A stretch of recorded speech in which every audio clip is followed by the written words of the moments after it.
The Withdrawal of Satluj, the film based on the life of human rights activist Jaswant Singh Khalra, has opened one of the most sensitive chapters in Punjab's history again. The film was released on an OTT platform after years of certification disputes and demand for multiple cuts. But within 48 hours, it disappeared from Indian screens. It has reignited the debate over Punjab's militancy years, allegation of extrajudicial killings, question on state accountability, and the larger issue of freedom of expression. There is another side to this entire issue, that the film whitewashes terrorism.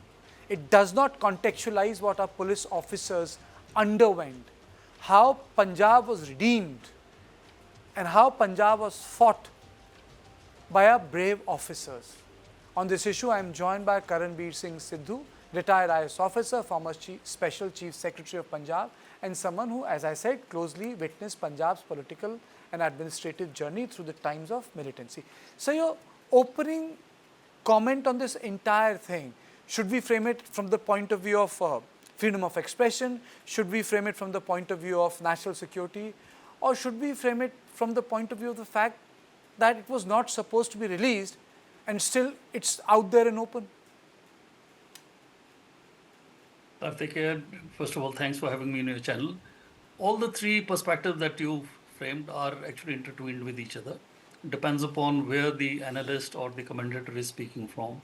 It's a question definitely of freedom of speech and expression, of artistic expression. It's definitely a question of if not national security, then public order and tension between communities and so on. And also, if there is a gap between the regulatory framework as to whether you cannot have a public display because you did not implement the 120 plus cuts, and then you have a self-certification and you're streaming into every household, and now of course it has gone viral. So depending on from where you are willing to discuss, one can take the discussion. If I may frame it shortly, insofar as freedom of speech is concerned, let us be very clear from a short constitutional perspective, the freedom of speech in India for a normal citizen, for a channel, for artistic expression, for a journalist, for a comedian tweeting, it is not absolute. As a fundamental right, it is subject to public order, health, morality, and so on. So that's one thing. And censor board is an extension of that type of a thing. The other thing is, what is national security, public order?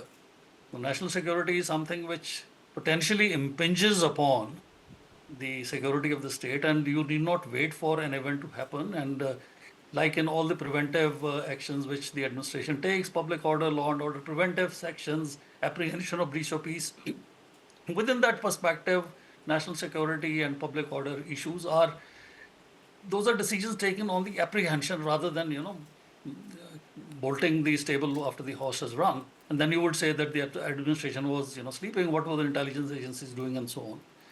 And then, of course, the regulatory framework, the gap is pretty much, out there in the open. So these are the perspectives from which you can see. Okay. And now, specific question as to from the law and order, the lived reality, and so on. I was a child, sir. I'm born in 1975. I'm a child of 80s. I have seen Delhi. I had the opportunity in some ways to visit parts of Punjab as a child in early 80s. I also have firm memories. Are people forgetting what Punjab underwent? The sort of violence which the terrorists perpetrated there? The sort of support which Pakistan was pumping in? The sort of fight with our police officers, their families had to put up with these terrorists?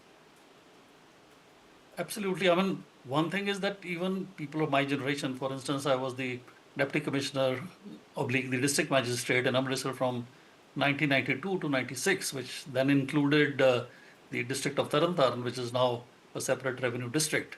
And 2 years before that, I was Additional Deputy Commissioner Development dealing with panchayats in those rural areas specifically.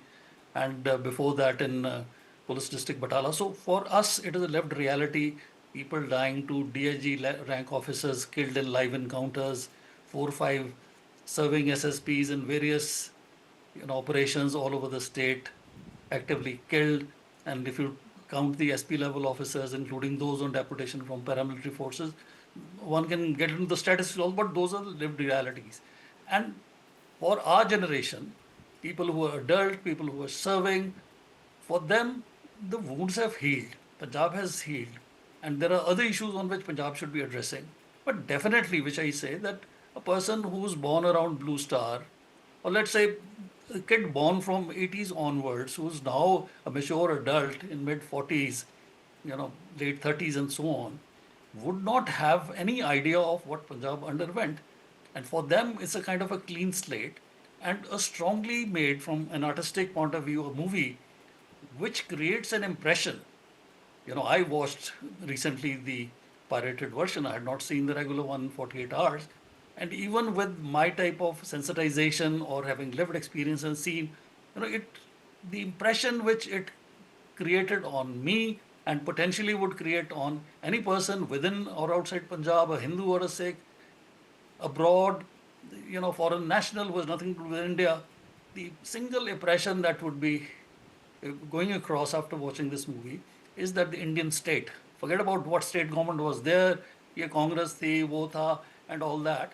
The Indian state, through the instrumentality of Punjab police specifically, without even getting the central paramilitary forces into it, or even army was out there in aid of civil authority, that it was a kind of a state perpetrated, genocide, picking up, Sikh boys and, kind of a genocide of that. That is the impression.